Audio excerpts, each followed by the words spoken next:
فرحان آصف صاحب نے کلکتہ انڈیا سے پوچھا ہے،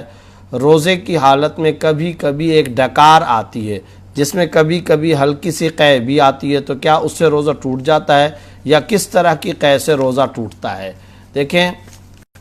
یہ بات یاد رکھیں کہ روزے کی حالت میں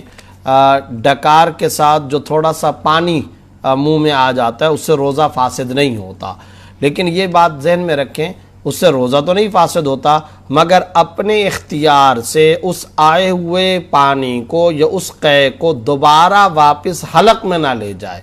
اگر منہ میں پانی آنے کے بعد دوبارہ آپ حلق سے نیچے اتار لیں اور واپس لے جائیں تو پھر روزہ فاسد ہوگا، ورنہ عام حالات میں تھوڑی سی قے آنے سے یا ڈکار کی وجہ سے منہ میں پانی آنے سے روزہ فاسد نہیں ہوتا۔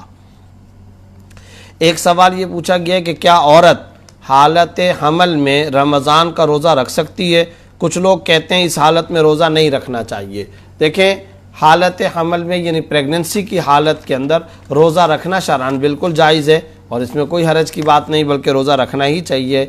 البتہ صرف یہ دیکھا جائے گا کہ کسی قسم کے نقصان کا غالب اندیشہ تو نہیں ہے۔ اگر غالب گمان کسی قسم کے نقصان کا نہیں ہے تو پھر پریگننسی کی حالت میں روزہ رکھنا چاہیے نہیں، بلکہ روزہ رکھنا لازم ہوگا، اس لیے کہ کسی قسم کا کوئی نقصان تو ہو نہیں رہا، اور جب کوئی نقصان نہیں ہے میڈیکل پوائنٹ آف ویو سے، طبی اعتبار سے کسی قسم کا نقصان نہیں ہے، تو ظاہر ہے صرف اور صرف پریگننسی کے ہونے سے روزہ ختم نہیں کیا جا سکتا، اور نہ ہی پریگننسی کی وجہ سے روزے کو توڑنا یہ پریگننسی شرعاً کوئی عذر بنے گی، بلکہ ایسی حالت میں روزہ رکھنا ہی چاہیے اور روزہ رکھنا لازم۔